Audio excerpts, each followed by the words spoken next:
കത്തോലിക്കാ വിശ്വാസത്തിൻ്റെയും കുടുംബത്തിൻ്റെ ആത്മീയ പാരമ്പര്യത്തിൻ്റെയും ബലത്തിൽ ഉന്നതികൾ നേടി ആൽഫ്രഡ് തോമസ് IAS. കരിസ്മറ്റിക് നവീകരണ രംഗത്ത് സജീവമായി പ്രവർത്തിച്ചുകൊണ്ട് അനേകരെ ക്രിസ്തുവിലേക്ക് നയിക്കുകയും ഡൽഹി സർവീസ് ടീമിൻ്റെ ചെയർമാനായി പ്രവർത്തിക്കുകയും ചെയ്ത തോമസ് ആൻ്റണിയുടെയും ദീർഘകാലം അധ്യാപികയും വേദപാഠ അധ്യാപകയുമായി അനേകം കുട്ടികൾക്ക് വിജ്ഞാനവും വിശ്വാസവും പകർന്നു നൽകിയ ടെസ്സി തോമസിൻ്റെയും മകനാണ് ആൽഫ്രഡ് തോമസ്. പാറപ്പള്ളി കാരിക്കക്കുന്നേൽ കുടുംബാംഗമാണ്.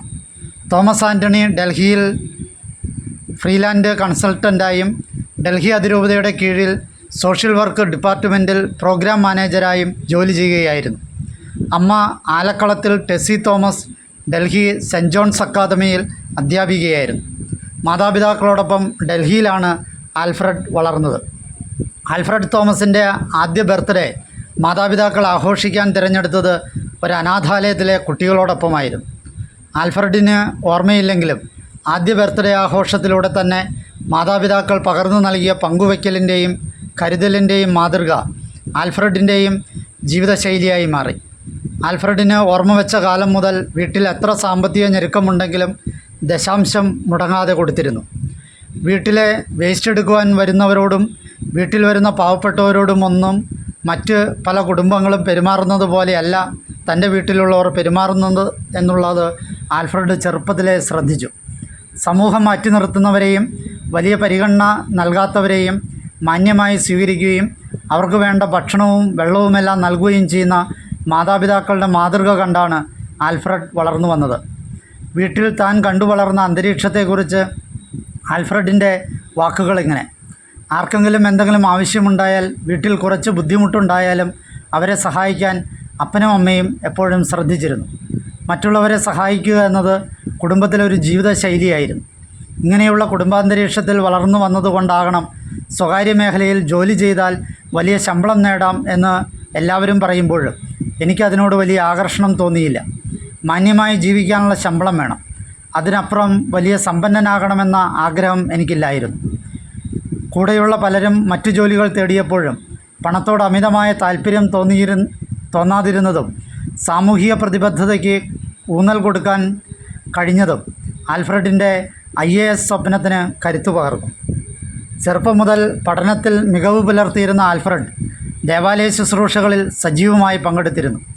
അൾത്താര ശുശ്രൂഷയായി ദേവാലയത്തോടും ദൈവത്തോടും ചേർന്ന ജീവിതം നയിച്ച വ്യക്തിയാണ് ഇന്ന് ഇന്ത്യൻ ഭരണചക്രം തിരിക്കുന്ന സിവിൽ സർവീസ് ഉദ്യോഗസ്ഥരുടെ നേതൃനിരയിലേക്ക് എത്തിയിരിക്കുന്നത് എന്നത് എല്ലാവർക്കും ഏറെ പ്രതീക്ഷ നൽകുന്നു.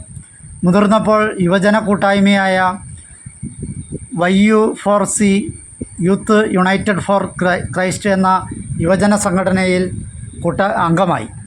വിശ്വാസത്തിൻ്റെ ആഴങ്ങൾ തേടിയുള്ള യാത്രയിൽ യേൽ സർവകലാശാല ഓൺലൈനായി നടത്തുന്ന പഴയ നിയമത്തെക്കുറിച്ചും പുതിയ നിയമത്തെക്കുറിച്ചുമുള്ള കോഴ്സും വിശുദ്ധ തോമസ് അക്വീനാസിൻ്റെ സുമ തിയോളജിക്ക പോലുള്ള ഗഹനമായ പുസ്തകങ്ങളുമൊക്കെ ആൽഫ്രഡിൻ്റെ പഠന വിഷയങ്ങളായി. ഒരു വശത്ത് വിശുദ്ധ ഗ്രന്ഥത്തെയും വിശ്വാസത്തെയും കൂടുതൽ ആഴമായി അറിയാൻ ബൗദ്ധിക തലത്തിലുള്ള പഠനങ്ങൾ സഹായിച്ചപ്പോഴും കുടുംബത്തിൽ നിന്ന് ലഭിച്ച സാമൂഹിക പ്രതിബദ്ധത കാത്തുസൂക്ഷിക്കുവാൻ ആൽഫ്രഡ് ശ്രദ്ധിച്ചിരുന്നു. മദർ തെരേസ സ്ഥാപിച്ച മിഷണറീസ് ഓഫ് ചാരിറ്റി സന്യാസിനിമാർ അഗതികൾക്കും കുഷ്ഠരോഗികൾക്കുമായി നടത്തുന്ന സ്ഥാപനം സന്ദർശിച്ച് കൂട്ടുകാരോടൊപ്പം അവർക്ക് ഭക്ഷണം വിതരണം ചെയ്യുകയും പാട്ടുകൾ പാടി അവരെ സന്തോഷിപ്പിക്കുകയും ചെയ്തതാണ് ആൽഫ്രഡിൻ്റെ സ്കൂൾ കാലഘട്ടത്തിലെ സന്തോഷമുള്ള ഓർമ്മകളിൽ ഒന്ന്. മറ്റൊരിക്കൽ സുഹൃത്തിൻ്റെ അമ്മ ആശുപത്രിയിൽ അഡ്മിറ്റായിരുന്ന സമയത്ത് കൂട്ടുകാരോടൊപ്പം ആ കുടുംബത്തിൻ്റെ എല്ലാ ആവശ്യങ്ങളിലും ഓടി നടന്ന് സഹായിച്ചു. പഠനവും വായനയും ഫുട്ബോളുമൊക്കെ നിറഞ്ഞു നിന്ന ആൽഫ്രഡിൻ്റെ ജീവിതത്തിൽ ഇത്തരത്തിലുള്ള പ്രവർത്തനങ്ങളിലൂടെ ഒപ്പമുള്ളവരുടെ വേദനകളിൽ ആൽഫ്രഡ് ആശ്വാസം പകർന്നു. JEE എഴുതി ഡൽഹി ടെക്നോളജിക്കൽ സർവകലാശാലയിൽ അഡ്മിഷൻ നേടുമ്പോൾ സിവിൽ സർവീസ് എന്ന ലക്ഷ്യം ആൽഫ്രഡിൻ്റെ വിദൂര സ്വപ്നങ്ങളിൽ പോലും ഉണ്ടായിരുന്നില്ല. മികച്ച രീതിയിൽ എഞ്ചിനീയറിംഗ് പഠനം പുരോഗമിക്കുന്നതിനിടയിലാണ് സിവിൽ സർവീസ് നേടണമെന്ന ആഗ്രഹം ആൽഫ്രഡിൻ്റെ മനസ്സിൽ കയറിക്കൂടിയത്.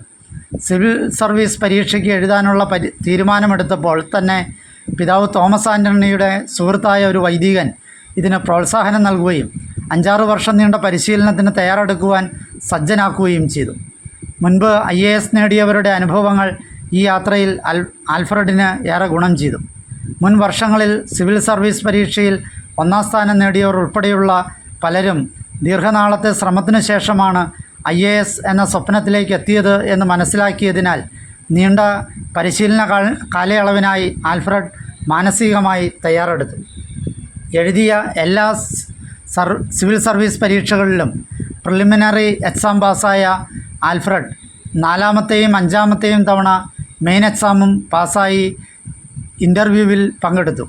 3-ാമത്തെ തവണ സിവിൽ സർവീസ് എന്ന സ്വപ്നം കയ്യെത്തും ദൂരത്ത് എത്തിയ സമയത്താണ് അപ്രതീക്ഷിതമായി മെയിൻ പരീക്ഷയുടെ സമയത്ത് ആൽഫ്രഡിന് പനി ബാധിച്ചത്. അതുകൊണ്ട് തന്നെ സമഗ്രതയിൽ പരീക്ഷ എഴുതുവാൻ സാധിച്ചില്ല. 4-ാമത്തെ വർഷം ആദ്യമായി മെയിൻസ് പാസ്സായപ്പോൾ ഏതെങ്കിലും സർവീസ് കിട്ടുമെന്ന് പ്രതീക്ഷിച്ചിരുന്നു. എന്നാൽ അത് ലഭിച്ചില്ല. ആൽഫ്രഡിൻ്റെ സിവിൽ സർവീസ് സ്വപ്നത്തിലേക്കുള്ള യാത്രയിലെ ഏറ്റവും വലിയ വിഷമം നിറഞ്ഞ സമയങ്ങളായിരുന്നു അത്. അന്ന് ഏറെ നേരം ആൽഫ്രഡ് ഇരുന്ന് കരഞ്ഞു. ആ പ്രതിസന്ധി ഘട്ടത്തിലും മാതാപിതാക്കളും സഹോദരിയും നൽകിയ നിരുപാധിക പിന്തുണ പിടിച്ചു നിൽക്കാൻ ആൽഫ്രഡിന് ശക്തി പകർന്നു. ഏതറ്റം വരെ പോകാനും തങ്ങൾ കൂടെ ഉണ്ടാകുമെന്ന് ഉറപ്പ് നൽകിയ ഇവർ ആരെങ്കിലും നിരുത്സാഹപ്പെടുത്തുന്ന വാക്കുകൾ പറഞ്ഞാൽ അതൊരിക്കലും തന്നോട് പങ്കുവച്ചിരുന്നില്ലെന്ന് ആൽഫ്രഡ് ഓർക്കുന്നു. കണക്കിന് ഡൽഹിയിലെ ജാമിയ കോളേജിൽ നിന്ന് പ്രത്യേക പരിശീലനം നേടി സർവ്വസജ്ജമായാണ് ആൽഫ്രഡ് 5-ാം തവണ സിവിൽ സർവീസ് പരീക്ഷ എഴുതിയത്. ഇത്തവണയും മെയിൻസ് പരീക്ഷയുടെ സമയത്ത് ആൽഫ്രഡിന് പനി ബാധിച്ചു. എന്നാൽ ഇത്തവണ ആൽഫ്രഡിൻ്റെ കഠിനാധ്വാനത്തിനും നിശ്ചയദാർഢ്യത്തിനും മുമ്പിൽ പ്രതിബന്ധങ്ങൾ ഒന്നൊന്നായി വഴിമാറി. ആൽഫ്രഡിന് ലഭിച്ച IAS വിജയത്തെക്കുറിച്ച് പിതാവ് തോമസ് ആൻ്റണിയുടെ വാക്കുകൾ ഇതാണ്: മക്കളുടെ കാര്യത്തിൽ ഞങ്ങൾ പ്രത്യേകമായി ഇടപെടുകയോ ഇങ്ങനെ പോകണമെന്ന് പറയുകയോ ചെയ്തിട്ടില്ല. പ്രധാനപ്പെട്ട കാര്യങ്ങളിൽ തീരുമാനമെടുക്കുന്നതിന് മുമ്പ് പ്രാർത്ഥിച്ചിട്ട് തീരുമാനമെടുക്കണമെന്ന് ഞങ്ങൾ പറയും. എഞ്ചിനീയറിംഗ് പഠന സമയത്ത് ആൽഫ്രഡ് സിവിൽ സർവീസിന് പരിശ്രമിക്കണമെന്ന് പറഞ്ഞപ്പോഴും ഒരു ധ്യാനം കൂടിയിട്ട് തീരുമാനമെടുക്കാമെന്നാണ് ഞാൻ പറഞ്ഞത്.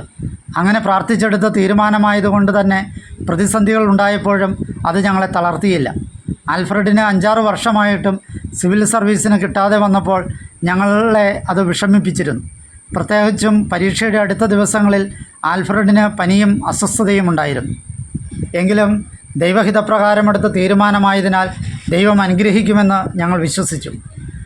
അതിലുമുപരി എല്ലാ വെല്ലുവിളികളെയും അതിജീവിച്ച് ധൈര്യമായി മുന്നോട്ട് പോകുവാൻ ആൽഫ്രഡിനെ ദൈവം അനുഗ്രഹിച്ചു. അത് പരിശുദ്ധാത്മാവിൻ്റെ പ്രത്യേകമായ കൃപയായി ഞങ്ങൾ മനസ്സിലാക്കുന്നു. വിവാഹത്തിന് മുമ്പ് തന്നെ കരിസ്മറ്റിക് നവീകരണത്തിലേക്ക് കടന്നു വന്ന ആൽഫ്രഡിൻ്റെ മാതാപിതാക്കൾ ക്രിസ്തീയ മൂല്യങ്ങളിൽ അടിയുറച്ച ജീവിതമായിരുന്നു നയിച്ചിരുന്നത്. നവീകരണ മേഖലയിലെ നേതൃനിരയിലുള്ള അനേകർക്ക് വഴികാട്ടിയായ ബ്രദർ ജോസ് കാപ്പിലായിരുന്നു തോമസ് ആൻ്റണിയുടെ എൽഡർ. അദ്ദേഹത്തിലൂടെ ലഭിക്കുന്ന ദൈവിക ദൂതുകൾ അനുസരിച്ച് ജീവിതം ക്രമപ്പെടുത്തിയപ്പോൾ ദൈവം കൈപിടിച്ചു നടത്തുന്ന അനുഭവത്തിലൂടെ ഈ കുടുംബം കടന്നുപോയി. ഇതിനിടെ തോമസ് ആൻ്റണി ജോലി ഉപേക്ഷിച്ച് 5 വർഷത്തോളം സുവിശേഷ പ്രവർത്തനങ്ങളിൽ വ്യാപൃതനായി. ഇംഗ്ലീഷിലും ഹിന്ദിയിലും മലയാളത്തിലുമായി ഉത്തരേന്ത്യയിൽ സുവിശേഷം പ്രസംഗിച്ചുകൊണ്ട് ആയിരങ്ങളെ അദ്ദേഹം ക്രിസ്തുവിൻ്റെ സ്നേഹത്തിലേക്ക് ആനയിച്ചു. ആ കാലത്താണ് അദ്ദേഹത്തെ ഡൽഹി സർവീസ് ടീമിൻ്റെ ചെയർമാനായി തിരഞ്ഞെടുത്തത്. ഡൽഹി ഉൾപ്പെടെയുള്ള ഉത്തരേന്ത്യൻ സംസ്ഥാനങ്ങളിൽ നിരവധി വൈദികരുടെയും ബിഷപ്പുമാരുടെയും കൂടെ അദ്ദേഹം ധ്യാനങ്ങൾക്ക് നേതൃത്വം നൽകി. 5 വർഷത്തെ ഫുൾ ടൈം വചനപ്രഘോഷണ ശുശ്രൂഷകൾക്ക് ശേഷം ഡൽഹി അതിരൂപതയുടെ സാമൂഹ്യ സേവന ഡിപ്പാർട്ട്മെൻറ്റിൽ പ്രോഗ്രാം മാനേജരായി ജോലി ചെയ്തു. 2019 പ്രോഗ്രാം മാനേജർ ജോലി രാജിവെച്ച് സ്വന്തമായി കൺസൾട്ടൻസി ആരംഭിച്ച തോമസ് ആൻ്റണി കുടുംബസമേതം ഇപ്പോൾ പാലയിലാണ് താമസിക്കുന്നത്. ആൽഫ്രഡിൻ്റെ പഠനത്തിൻ്റെ അവസാന ഘട്ടത്തിൽ മാതാപിതാക്കളായ തോമസ് ആൻ്റണിയും ടെസിയും കൃപാസനത്തിലെത്തി ഉടമ്പടിയെടുത്തു. ആൽഫ്രഡിൻ്റെയും മകൾ അഞ്ജലയുടെയും കാര്യമാണ് ഈ ഉടമ്പടിയിൽ അവർ നിയോഗമായി വെച്ച 2 കാര്യങ്ങൾ.